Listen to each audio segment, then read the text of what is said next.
Angels.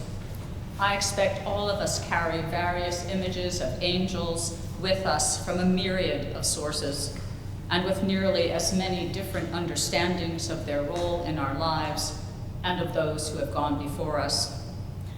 My earliest images of angels were the two figures that came with our creche set that we put up every Christmas in our living room. One robed in blue and white, who hung above the stable entrance, and a second in pink and white, who stood amidst the Holy Family and shepherds while the Magi traveled from across the room.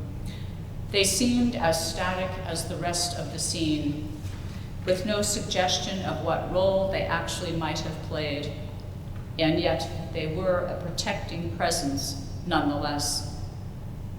While in seminary in Bristol, England, I was attached to a parish whose church had been built as a private chapel in the early 18th century. It was small, and like our chapel in the Highlands where our parish began, there was only a center aisle with most of the pews abutting the walls on either side. I can distinctly remember times when I would be sitting against the wall and having a feeling that the carved cherub just above me was reading my prayer book over my shoulder. A more recent image is that of the statue of St. Michael, which was in the entryway of a church I attended.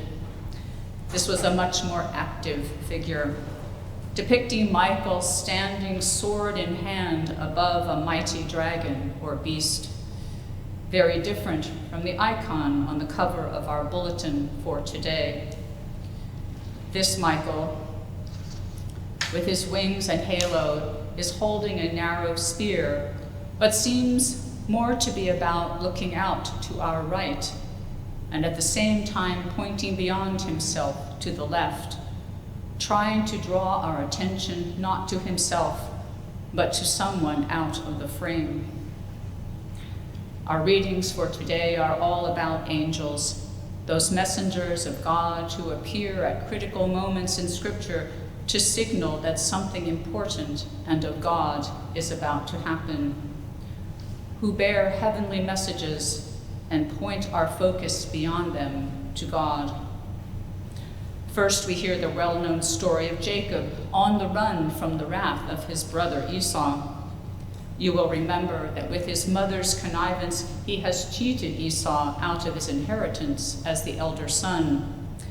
He is now heading toward Haran, both to escape and to seek a wife at his father's behest. On the way, he stops in a deserted place to spend the night under the stars.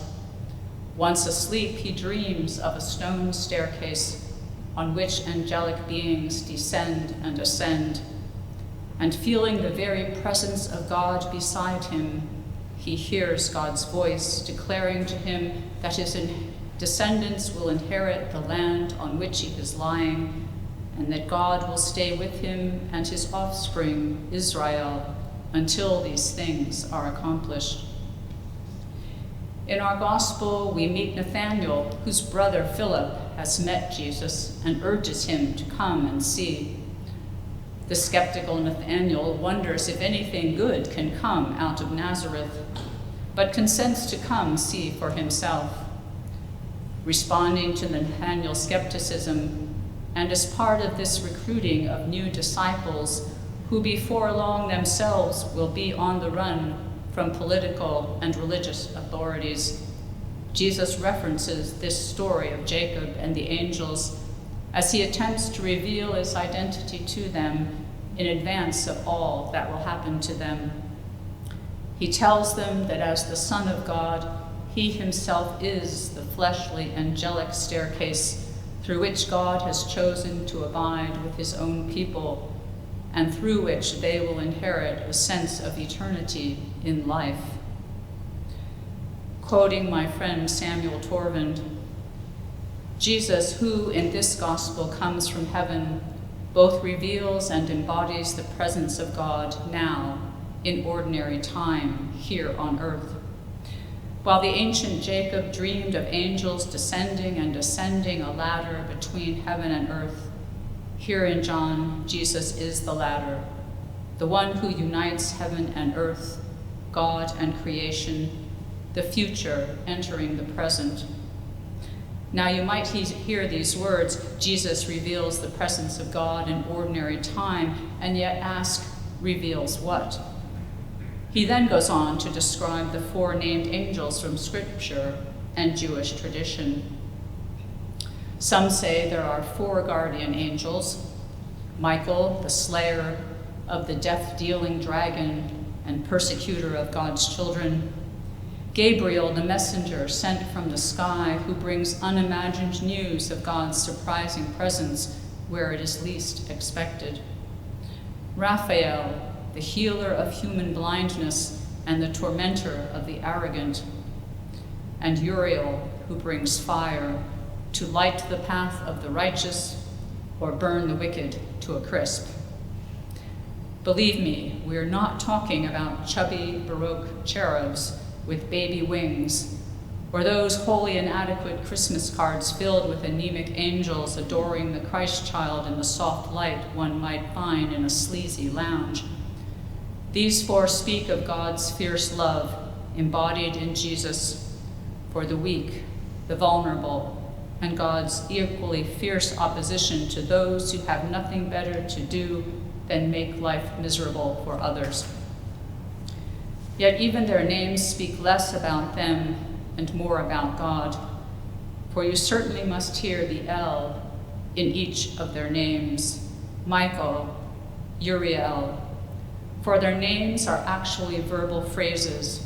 Michael, who is like God; Gabriel, God is my strength; Raphael, it is God who heals; and Uriel, God is my light, my fire. Samuel goes on to quote a child's bedtime prayer and continues, Angel of God, be at my side to light and guard, to rule and guide. And so I wonder, are these words actually an invocation of God's presence? Can you with me see the letters floating off the page and surrounding some young life, surrounding your life with strength, good news, healing, and light? For who among us does not long to hear a good word, a word of hope or blessing? Who among us does not need strength, does not need healing of body, mind, or spirit?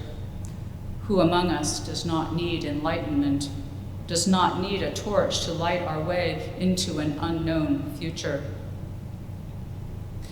These questions Samuel poses seem only too apt in the time of so much uncertainty and hardship for so many. Hundreds and thousands dying from a pandemic still out of control, fires raging in so many parts of the West, political turmoil, and our systemic racism made even more visible by the deaths and the demonstrations they rightly provoke. Where in the midst of this are God's angels, those messengers who bring words of hope, strength, challenge, healing, and blessing? In my experience, they are all around us if we only have eyes to see. They are there in the faces of the medical and support personnel who risk their lives daily to bring healing to others. They are the firefighters battling flames and, much worse, smoke than we experienced last week. They are those at our southern border advocating for justice for and giving aid to those seeking refuge. They are those whose lives and words challenge and inspire us to look beyond our own small circle and personal concerns to the wider world, to discern what role we are called to. Lives like that of Ruth Bader Ginsburg, who worked tirelessly and long for the rights of all citizens. They are all of us working to overcome our own racism and effect the much-needed changes in our society. And always they are here in our midst. They are those who show up every Tuesday to prepare and serve those coming to us for sustenance of mind, body, and spirit. And they, in turn, are God's messengers to us. They are those in our care teams reaching out to keep us all connected and cared for in this time of separation. They are those coming together to say the daily office and supporting one another in spiritual friendship. And I could go on. Look around you and see those messengers surrounding you on every side and inviting you to see God at work in our midst and challenging us to find our own role as messengers of God's healing and empowering presence.